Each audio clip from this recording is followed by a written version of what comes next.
Hello, everyone, and welcome back to the Premiership Quarter. Today, I'm going to be talking about my opinion on the AFL Tribunal, including a few accidents that have happened in the past couple of years, the results of that, and the suspensions that have occurred, or the suspensions that haven't. Specifically about the Jimmy Webster one that just happened on Sunday. And I'm recording this on the Tuesday night. I am feeling very unwell. My throat is really sore, and I am probably going to lose my voice recording this video by the end of it. I'm going to be showing the incidents I'm talking about. It's going to be the Jimmy Webster one, obviously, the Cozzy Pickett and Bailey Smith one, the Shane McAdam and Jacob Ware from last year, round one, the Stewart and Prestia one, the David Mackay and Hunter Clark one, which was 2021, and the Maynard and Brayshaw one as well. You see me looking over this way, it's because I have a second monitor that has a sort of video description because there's going to be a lot to talk about and I've struggled with the format of this video already. But anyway, let's move on. It's going to be a bit of a viewer discretion. I will hopefully leave some timestamps for you if you do want to skip the videos, if you are not comfortable watching them. To start with, I'm going to be talking about the Jimmy Webster incident. I'm recording this right after the tribunal have announced the decision, and I agree with the 7 weeks. I was at the game on Sunday. I was on the opposite side of the ground. I was on the hillside on the grass, and I was watching with my uncle. I originally didn't see the decision, not the decision, the hit. I only heard the crowd's reaction, and when I went to look at the scoreboard for the video, I originally thought it was about 6 weeks. Upon reflection, it was probably 6 to 8 weeks, that sort of range, and it happens just right in the middle. So I think it's a very fair decision. He jumps after Simpkin has disposed of the ball, and if you jump, it's a big no-no. It means you are if you're not going for a smother, which I'll talk about later with the Maynard decision. If you are not going to smother and you have jumped, there is absolutely no reason for you to get off at all.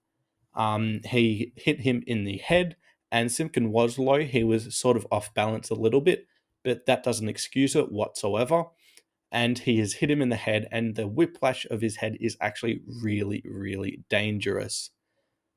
I will now show the video.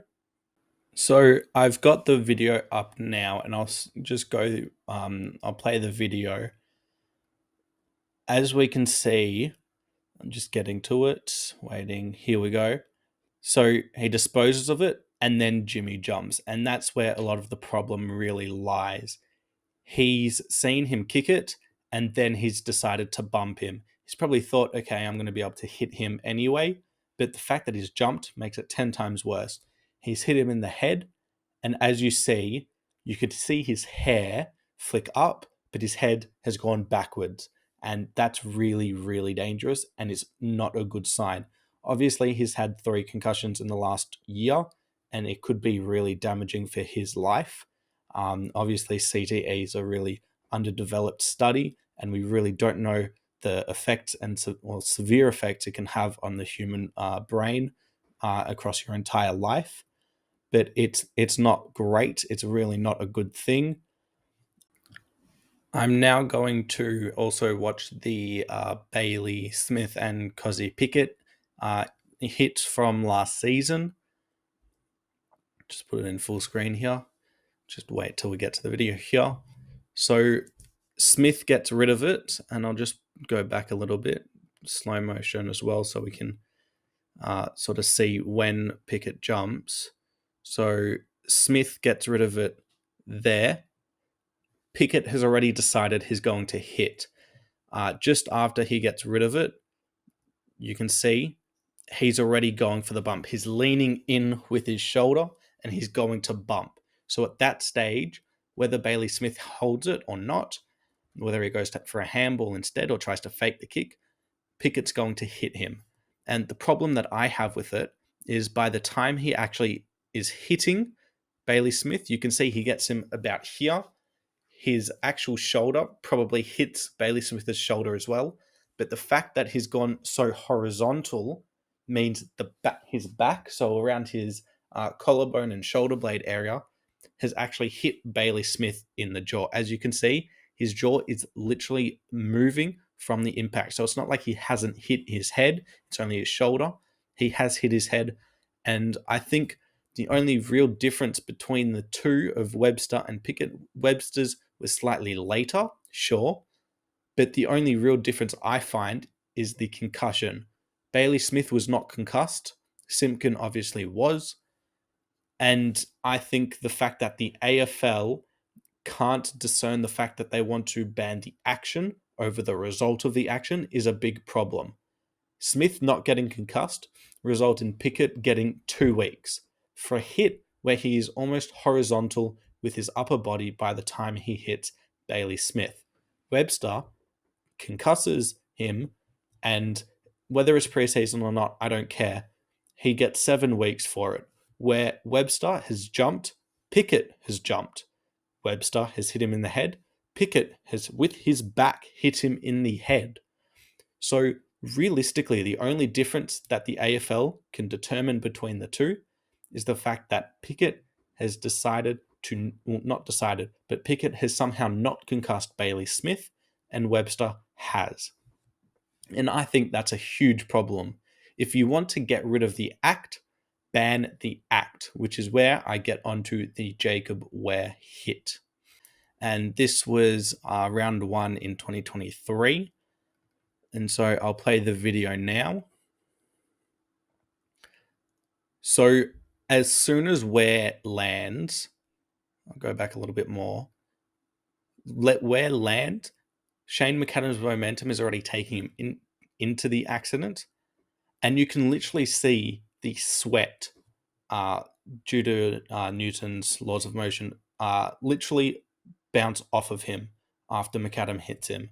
I'll show you it again. You see his sweat, and that shows the impact that Rankin has hit. And he hasn't necessarily hit him in the head. It's probably at the highest, just at the neckline. But he's hit him essentially in a body slam. And he has absolutely shattered his chest, basically. And if you want to, again, ban the act and not the outcome, you have to look at this. And I think the AFL got this one right, but could have actually had it more punished. If they went with Webster 7, I know there's the Concussion Act, not the Concussion Act, but the concussion issue. If you want to ban the act where you do not want someone spearing another player in the chest at full speed, give this one 6 weeks. Make it the 1 week issue where Webster, because he concussed him and he hit him side on, it's the extra week, maybe even 2. Maybe Webster should have gotten 8 weeks. But the fact that you have only gone 4 weeks, which the same as Power Pepper, when this one I think is quite clearly worse, even with the concussion issue, I just don't think it should have been harsh enough, especially when the AFL have said that they want to punish it more. I'm now going to be talking about the Stewart and Prestia one from 2022. If you want to talk about an incident that absolutely needs to be out of the game, I think the Tom Stewart one is a perfect example. So in the play, we see Prestia hit it on.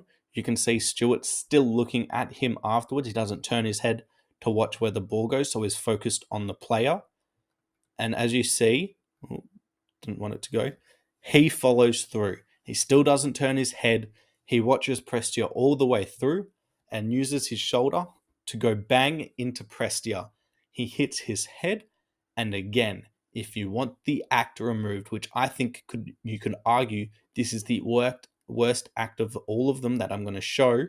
If you want the act removed, you have to ban it severely. If you ignore the actual repercussions of the act, so the concussion part of it, hitting someone almost a second after they've either disposed of the ball or gotten it out of their hand, that's probably the worst thing you can do. He's clearly gotten rid of it. He doesn't have possession of the ball, and there's no reason for Tom Stewart to make any contact with Dion Prestia. Stewart could have very easily continued his momentum, but moved to the side. Prestia was here. Stewart's running into him. What he could have done is simply avoided him and tried to turn around and go back and defend and do his job. Instead, he chooses to bump, and I think the fact that it got 4 weeks, which now we see is the same as Power Peppers, where Mark Keane actually gets turned into him. The fact that Tom Stewart hits him a second later and only got 4 weeks when Webster got 7, I don't think it's fair, and the AFL got that one wrong. So the David McKay and Hunter Clark bump, I think, is a bit more hard to read, and it's a lot more difficult because it essentially is a football act for him to do. And I think it's one of the hardest to decipher whether he is going for the bump or if he goes for the ball and just unfortunately collects path with Hunter Clark. I'll put it into slow motion because I think we kind of have to watch it in slow motion in order to get a better understanding because it happens really quickly. Mackay's going full speed, and so it's going to be hard for him to properly read the situation. So he comes in, and he's both. Hunter Clark gets the ball slightly first, and he sort of tries to move his head away a little bit. But then, as soon as Mackay doesn't get to the ball, his shoulder sort of leans forward as part of him trying to get the ball, and it collects Hunter Clark in the jaw, and it breaks his jaw. He gets concussed from it as well. So his body also then follows through with his head. And I think it's really difficult because in the one that I'm going to be talking about next, which is the Maynard and Brayshaw hit, that's also going to be a football act, and I think this one you could argue is it. Um, when I first saw it, and when I thought it should have gone to the tribunal because it was so decisive, I thought he should have been suspended. But looking back on it now, I think with how they handled the Maynard case, I think there's a good reason he got off because of the fact he was going full speed. He essentially got to the ball at the same time as Hunter Clark, and it just so happens that his shoulder collected him. So I think the AFL and the tribunal got this one right, but I still think the fact that a free kick wasn't even paid shows that the umpires aren't necessarily on the same page all the time, as we know. And I think that's a big issue as well because they aren't always the most aware. And as you saw in the Richmond and Geelong game where Prestia got hit, Jack Graham was actually taking a kick while Prestia was knocked out on the ground right behind him, and the umpires still, for a little while, did not call stop on the game. So I think the umpires need to be a little bit more aware of it, and I think that needs to be a bit of an improvement for them for this season and for the future. Now, the last video I'm going to be watching is going to be the Maynard and Brayshaw one, which is probably the most well-known one out of the last season. Obviously, it happened in a final, and it's obviously resulted in Brayshaw unfortunately retiring. It's probably going to affect his life, and it's really not a good thing. And I think we need to be able to protect it more in the game. But I'll show the video. I think this one was handled pretty well in the end. So we've got Brayshaw kicking it here, and you can see Maynard jumping. I'm losing my voice if you can't hear. Again, not feeling too great. So you can see Maynard jumping in the corner of your screen as Brayshaw kicks it. So it's clearly going for a smother. It's a football act, right? So let's continue. He gets there. So as soon as he realized the ball's past him and he can't affect it, Brayshaw's still just finishing his kicking motion. And he's probably just realized that Maynard is going to be following through and potentially going to hit him. So Maynard here, I'm going to put this in slow motion. There we go. Maynard puts his hands down by his side. Brayshaw now realizes that he's going to be hit. And then Maynard falls into him, arms into Brayshaw's arms first. And then Maynard tries to duck into himself, basically crawl up into a ball to try and minimize his body. The wider you are, the more likely you are to hit. So Brayshaw tries to minimize himself, and he protects himself by going side on. If he falls face first into him like this or like this, A, it's going to cause more damage, and B, or more damage to Brayshaw, and B, he's going to potentially get hurt himself. So what he's doing is he's protecting his body, and he's doing what you should. So from this, unfortunately, the result of it is Brayshaw's shoulder, not Brayshaw's, Maynard's shoulder falling into Brayshaw's head and concussing him. And I think the AFL wanted 4 weeks from it, and the fact that you have an MRO, which gives you a fine or a 1 week or 2 week suspension. You've got the tribunal, which does 3 or more, and then you can have an AFL-led review overturning the tribunal decision is wild to me. The fact that you have 3 different systems to do fines, suspensions, whatever they are, is ridiculous. It's just more jobs, more pay for unnecessary reasons. Have the tribunal if you need it, but you need a system that can give it out. And if you need a total review of the tribunal system, do it. We've got new CEOs in Laura Kane and Andrew Dillon. I think one might be the COO, whatever. If you have the possibility where after the tribunal decision, which should be final, and it goes to an AFL-led review, it just means that the AFL and the tribunal aren't on the same page. And what kind of message do you want to spread where the tribunal, the leading decider in what results in a football act and what punishment a player should get, is not on the same page as the AFL and its board and what it thinks the game should look like? It's ridiculous that they aren't on the same page, and the fact that it can happen. I think it happened with the Toby Green incident, and it got bumped up to 6 weeks, and the AFL board wanted this to be 4 weeks. If the AFL board want to have it 4 weeks, make it in the tribunal. Sure, it can go for an extra hour. Sure, there might be 3 or more. Why does it have to be on a Tuesday? Make it a Monday. If there's a game on a Monday, have it on a Tuesday for that specific one. It shouldn't be this difficult. And I think the system needs to be redone. It's really poor at the moment. But now to get back to this, I think that with the AFL wanting 4 weeks, sorry for that tangent, I just needed to get it out. With the AFL wanting 4 weeks and the tribunal giving it 0, I think it's the right decision. They had time, and the fact that they also did it on the second Tuesday is even more bewildering. But Brayshaw, as I said, he's covering his body, he's protecting himself, and the initial act that got him into it is a football act. It's a smother. And so the result of it is unfortunate, but you at times have to deal with it. And so I think getting off was the correct decision. So the point of this video really was to share my thoughts, which is what this channel is about. Share my thoughts about what I think is going on with the tribunal and the review system in general, as well as a bit on the umpiring in the game. I think that the system absolutely needs to be redone. It doesn't work having 3 bodies, essentially. You need one that the AFL stands by, and no matter the decision, they will agree with it.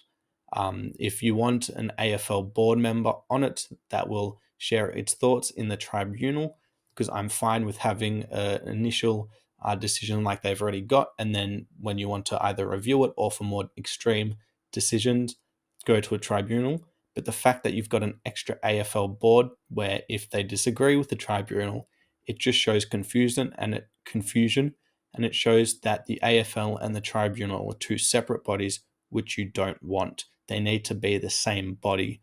Otherwise, the game is not in good hands and it is umpired wrong. I feel like I've gone through a few decisions, not decisions really, but a few contests where it's a range of things. It's late hits, it's not necessarily head contact hits, but it's body hits that probably should not be in the game. And there's also a couple of football acts that have been a bit contentious as well, to say the least. So I've sort of shared my thoughts on it. I think the AFL needs to review it, absolutely. And the fact that some are now being hit more, obviously the Power Pepper one got more for a head bump than what's normal, is good. But I still think there's steps to go, and the AFL need to continue to improve their tribunal setting and how they review act of the football game. So if you have any different thoughts, leave them in the comments below. If you agree with my opinion, also leave your comments below. If you enjoy this type of content, there's going to be a bit more before the season comes.